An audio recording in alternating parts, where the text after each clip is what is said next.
देखिए स्टूडेंट्स, इस वीडियो के अंदर हम ये एक एग्जाम्पल को सॉल्व करने वाले हैं। फाइंड द एवोल्यूट केंद्रज ज्ञात कीजिए। x बराबर a cos t plus a log 10t/2 and y equal to a sin t। ये एक कर्व है जिसकी दो हमको पैरामीट्रिक इक्वेशन दी हुई है। इनके द्वारा हमको एवोल्यूट की इक्वेशन फाइंड आउट करनी है। तो सीधा सा मतलब आपको मालूम है कि हमें एवोल्यूट की इक्वेशन फाइंड आउट करने के लिए क्या करना पड़ता है। तो हमें यहाँ पर सबसे पहले एक इक्वेशन फाइंड आउट करनी पड़ेगी अभिलंब की, और उसका प्राचल के सापेक्ष अवकलन करके और प्राचल का विलोपन करके हमें केंद्रज की समीकरण निकलेगी। तो अभी हमें सबसे पहले क्या करना है कि एक अभिलंब का समीकरण यहाँ पर हमें निकालना है। और अभिलंब का समीकरण निकालने के लिए पॉइंट तो एक्स और वाई के यही हो जाएंगे जो वैल्यू हमको दी हुई है एक्स और वाई की। अब हमको एक स्लोप निकालना है, प्रवणता निकालनी है। जो प्रवणता होती है dy upon d x. dy upon d x tangent की प्रवणता होती है, टेंजेंट का स्लोप होता है। हम यहाँ पर नॉर्मल की इक्वेशन निकालना चाहते हैं अभिलंब की, तो उस प्रवणता से हमको अभिलंब की प्रवणता निकालनी पड़ेगी। साइन चेंज करके और उल्टा करके उसको अभिलंब की प्रवणता आ जाती है। तो चलिए सबसे पहले हम इसके लिए इसका अवकलन करते हैं ताकि हम dy अपॉन डी एक्स यानी कि प्रवणता निकाल सके। देखिए x और y का t के सापेक्ष अवकलन करने पर differentiation with respect to t।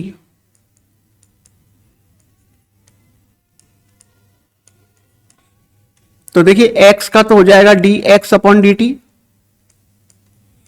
Equal to a cos t का minus sine t plus a पहले लोग का करेंगे तो 1 अपॉन 10 t/2, फिर 10 का करेंगे तो आएगा sec स्क्वायर t/2, फिर t/2 का करेंगे तो 1 अपॉन 2। ठीक है, इसको और सिंप्लीफाई करते हैं। माइनस का a sin t प्लस देखिए 1 अपॉन 10 को हम कॉट ले सकते हैं, कॉट को हम कॉस बटा साइन लिखेंगे और सेक स्क्वायर को 1 अपॉन कॉस स्क्वायर लिखेंगे। तो एक कॉस यहां से कैंसिल होकर के हमारे पास रह जाएगा a अपॉन 2 साइन t/2 और कॉस t/2। ये हमारे पास बचेगा, ये हो गया a साइन t और a upon 2 sine t/2 cos t/2 equal to sine t। तो ये साइन t की वैल्यू हो गई। यहां पर इसको अगर हम और सॉल्व करते हैं, a को कॉमन ले लेते हैं, साइन t को एलसीएम लेंगे तो ये 1 माइनस साइन स्क्वायर हो जाएगा।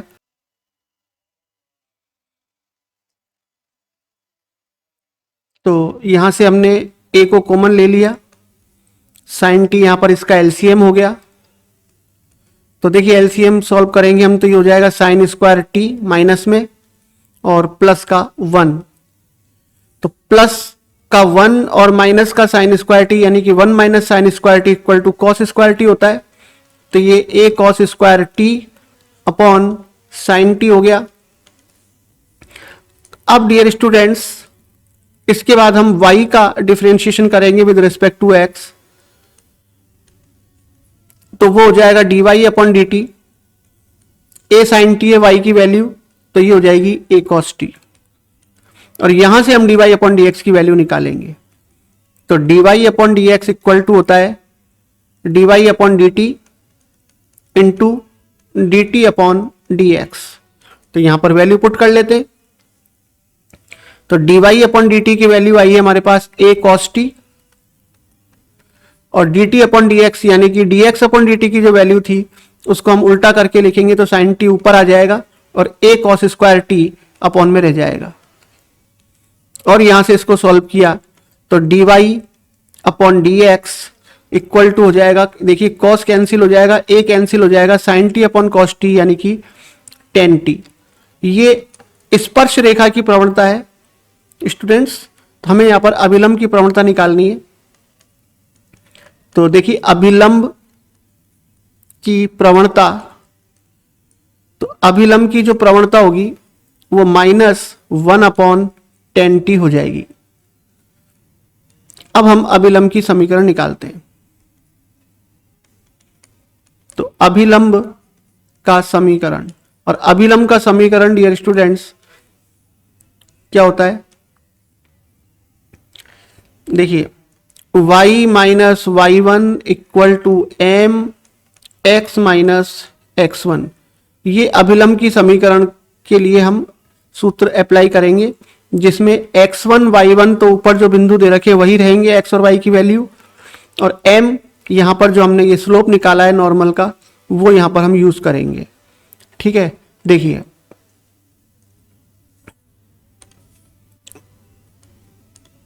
y माइनस वाई वन, और y1 का मतलब जो वहां पर y की वैल्यू है a साइन टी, तो ये आ जाएगी a साइन टी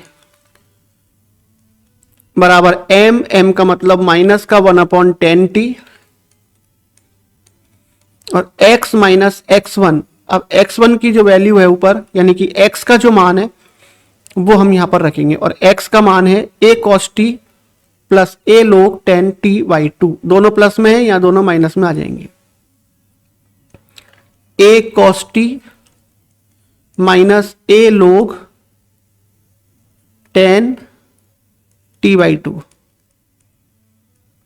इसको सॉल्व कर लेते हैं।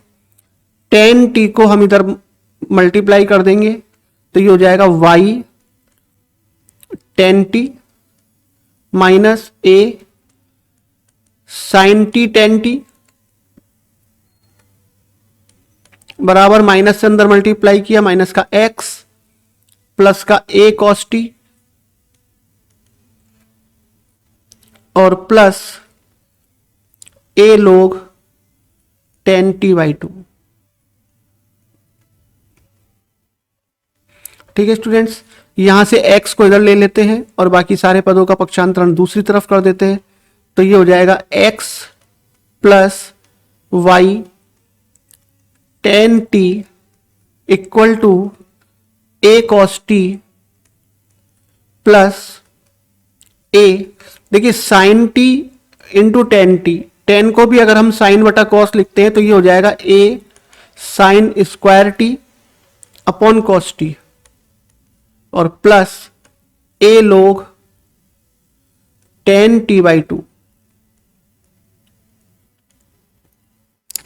ठीक है, इसके बाद ये जो शुरू की दो टर्म हमको दिख रही है a cos t plus a sine square cos upon cos t, तो यहां से अगर हम cos को एलसीएम लेते हैं इन दो पदों के लिए तो cos यहां पर मल्टीप्लाई होकर के cos स्क्वायर हो जाएगा, a को कॉमन ले लेंगे तो cos square plus sine square की वैल्यू 1 हो जाएगी इनसे, तो ये रह जाएगा a अपॉन cos t रह जाएगा, केवल a अपॉन cos t। देखिए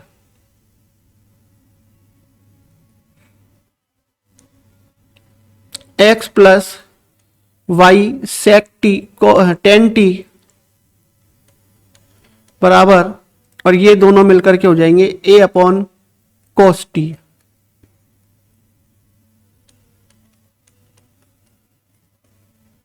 और a log 10t/2।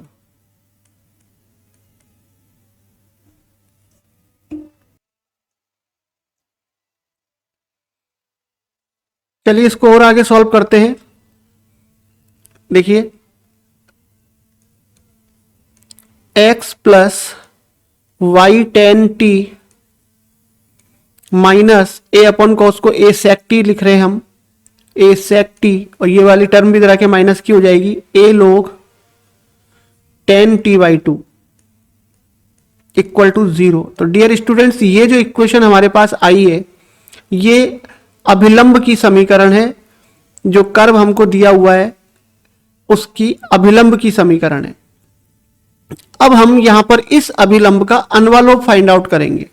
तो अभिलंब का अन्वालोप केंद्रज होता है, इसलिए इसका हम अन्वालोप फाइंड आउट करेंगे। तो यहां पर जो प्राचल है वो t है। अब प्राचल अगर t है तो t के सापेक्ष इसका अवकलन करना पड़ेगा। देखिए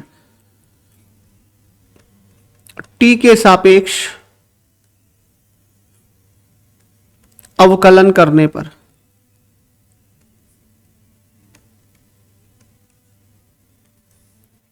देखिए x का 0, प्लस वाई टेन का अवकलन sec square minus a sec t का अवकलन sec t ten t minus a log का 1/10 t t by two 10 t by two का sec square t by two और टी बाई टू का 1/2। ठीक है, ये इसका डिफरेंशिएशन हो गया। और आगे सॉल्व करते हैं तो y sec square t minus a sec t 10 t minus a, ये अभी हमने ऊपर भी सॉल्व किया था डिफरेंशिएशन करके 1/10 को कॉट लिख के कॉस बटा साइन करेंगे और सेक को 1/cos स्क्वायर लिखेंगे तो एक कॉस कट जाएगा और बटे में sine t by two cos t by two आएगा और 2 भी आएगा जो वो साइन टी का फॉर्मूला बन जाएगा। तो ये 1/sin टी हो गया। ठीक है, अब लास्ट की जो 2 टर्म है इनको हम सॉल्व करते हैं कि इनसे क्या आएगा। देखिए y sec square t minus इन दोनों टर्म में से एक को कॉमन ले लिया, सेक टी को 1/cos और साइन 10 टी को साइन बटा cos लिखेंगे तो ये हो जाएगा sine t upon cos square t प्लस 1/sin टी। साइन टी और cos स्क्वायर टी को जब हम एलसीएम लेंगे तो ये कुछ इस तरह से इक्वेशन हमारे पास आ जाएगी। Sine square t plus cos square t और upon sine t cos square t बराबर 0, ऊपर की वैल्यू 1 हो गई।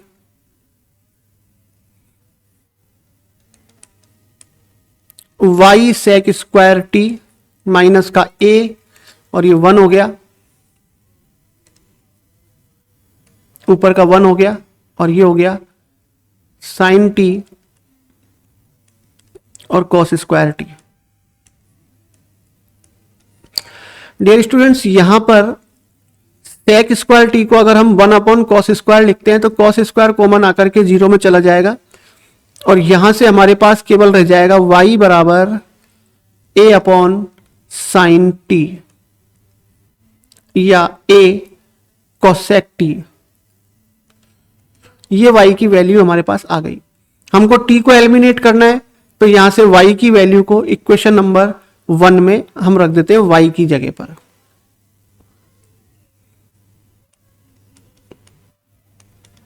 t का विलोपन करने के लिए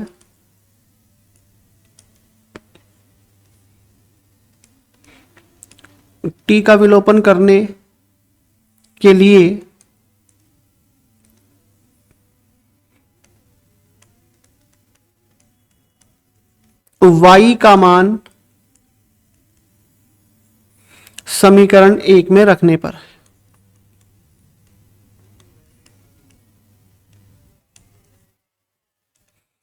देखिए समीकरण नंबर 1 में सबसे पहली टर्म है x plus y ten t, तो x प्लस y की वैल्यू हो गई a cosec t ten t. अगली टर्म क्या है, माइनस a सेक टी और minus a log 10t by two, minus a sec t और माइनस का a log 10t by two. ये हमने इक्वेशन नंबर 1 में y की वैल्यू रख दी। अब इसके बाद देखिए क्या होता है, x प्लस कोसेक को 1/sin लिखेंगे, 10 को साइन बटा कॉस लिखेंगे तो साइन कट करके a सेक टी ही यहां पर बचेगा, तो ये a सेक टी हो गया, माइनस का a सेक टी यहां पर पहले से ही है और ये माइनस की टर्म का हम दूसरी तरफ साइड चेंज करते हैं इसकी, तो a log 10t by to हो गया। ठीक है, तो यहां पर ये प्लस और माइनस का a सेक टी कट जाएगा। अब हमारे पास जो वैल्यू रह गई वो है x बराबर a log 10t/2। अब यहां पर t का एलिमिनेशन करने के लिए इसको हमें किसी और कर्व में चेंज करना पड़ेगा, क्योंकि अभी भी वैल्यू पुट करने के बाद t का एलिमिनेशन नहीं हुआ अभी। तो अब देखिए आगे क्या होगा, x को यहां पर डिवाइड करते हैं, log को हटा देते हैं, तो 10t/2 की वैल्यू हमारे पास आ जाएगी e की पावर x/a। और इसी की सहायता से अगर हम माइनस की वैल्यू निकालें e की पावर -x/a की, तो ये 10 का उल्टा कॉट हो जाएगा, क्योंकि e की पावर x/a का उल्टा e की पावर -x/a, तो ये हो जाएगा cot x/t/2। दोनों को जोड़ देते हैं, तो ये हो गया 10t/2 प्लस cot t/2 equal to e की पावर x/a प्लस e की पावर -x/a। डियर स्टूडेंट्स, एक फॉर्मूला होता है cos हाइपर x/, कोई हाइपर x का फॉर्मूला हम ले लेते हैं, जो भी एंगल चाहे वो ले सकते हैं। तो cos hyper x equal to होता है e की पावर x प्लस e की पावर -x/2। तो यहां पर ये वाला फॉर्मूला अगर हम इसके अंदर लगाते हैं, तो देखिए x की जगह पर x/a लिख रहा है, तो ये ऊपर की जो टर्म है ये 2 cos हाइपर की बन जाएगी। तो यहां पर इसका जो फॉर्मूला यहां पर लग रहा है वो हो जाएगा 10t/2 और प्लस cot t/2 को एलसीएम लेकर के जब हम सॉल्व करेंगे, तो देखिए इसको हम लिखेंगे साइन बटा कॉस, इसको लिखेंगे कॉस बटा साइन। तो साइन और कॉस एलसीएम आ जाएगा, ऊपर sine square t/2 plus cos square t/2 की वैल्यू 1 हो जाएगी, यानी कि यहां हो जाएगा ये 1 साइन t/2 और cos t/2 equal to 2 cos hyper x/a। ठीक है, तो यहां तक ये अपने पास आ गया। यहां से इस वाले 2 को हम नीचे डिवाइड कर देते हैं, तो नीचे साइन t का फॉर्मूला बन जाएगा, यानी कि कोसेक t का। तो अभी अगर हम यहां पर इसको साइन t लिख देते हैं इक्वल टू कॉस हाइपर रह जाएगा यहां पर x/a। समझ गए, यहां पर इस 2 का पहले हमने यहां डिवाइड किया, तो 2 sine t/2 into cos t/2 equal to sine t हो गया, और 1 sine t equal to cosec t equal to cos hyper x/a। अब यहां पर देखिए जो t लिखा हुआ है ये हमारे पास ऊपर एक y की वैल्यू आई थी, वहां से हम इसको रखेंगे। यहां पर देखिए y बराबर a कोसेक t है, तो कोसेक t की वैल्यू यहां से y/a हो जाएगी।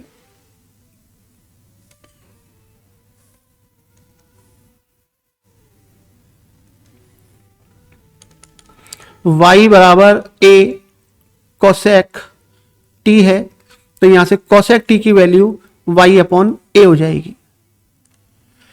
तो ये हो गया y/a equal to cos hyper x/a। यहां पर हम देख रहे हैं कि t का एलिमिनेशन हो चुका है, तो y बराबर हो गया a कॉस हाइपर x/a। तो ये जो वक्र हमको दिया हुआ था ऊपर, उसके केंद्रज की समीकरण है। तो अगर हमें किसी क्वेश्चन के अंदर एनवलप या केंद्रज में से कोई भी फंक्शन निकालना हो, तो हमें क्या करना पड़ेगा, डायरेक्ट वक्र का अगर पैरामीटर के सापेक्ष अवकलन करके और पैरामीटर का विलोपन करते हैं तो अनुलोप आता है, लेकिन वक्र का पहले अभिलंब की इक्वेशन को निकाल करके उसका पैरामीटर के सापेक्ष अवकलन करके और पैरामीटर का विलोपन करते हैं तो हमें अनुलोप की जगह पर केंद्रज की इक्वेशन फाइंड आउट होती है। तो ये केंद्रज की समीकरण हमने यहाँ पर निकाल ली। डियर स्टूडेंट्स, उम्मीद करता हूँ कि आप सभी को ये प्रश्न समझ में आ गया होगा। अगर कोई डाउट रह जाता है तो कमेंट बॉक्स में लिख करके आप उसको मेरे साथ शेयर कर सकते हैं, मैं आपको दोबारा समझाने की कोशिश करूँगा। अगर कोई स्टूडेंट्स मेरे इस चैनल पर नया है और उसे कुछ सीखने को मिला हो तो चैनल को ज़रूर सब्सक्राइब करें और लाइक करें और ज़्यादा से ज़्यादा शेयर करें, ताकि और भी स्टूडेंट्स उससे कुछ सीख सकें। चलिए फिर मिलते हैं नेक्स्ट वीडियो पर। Thank you.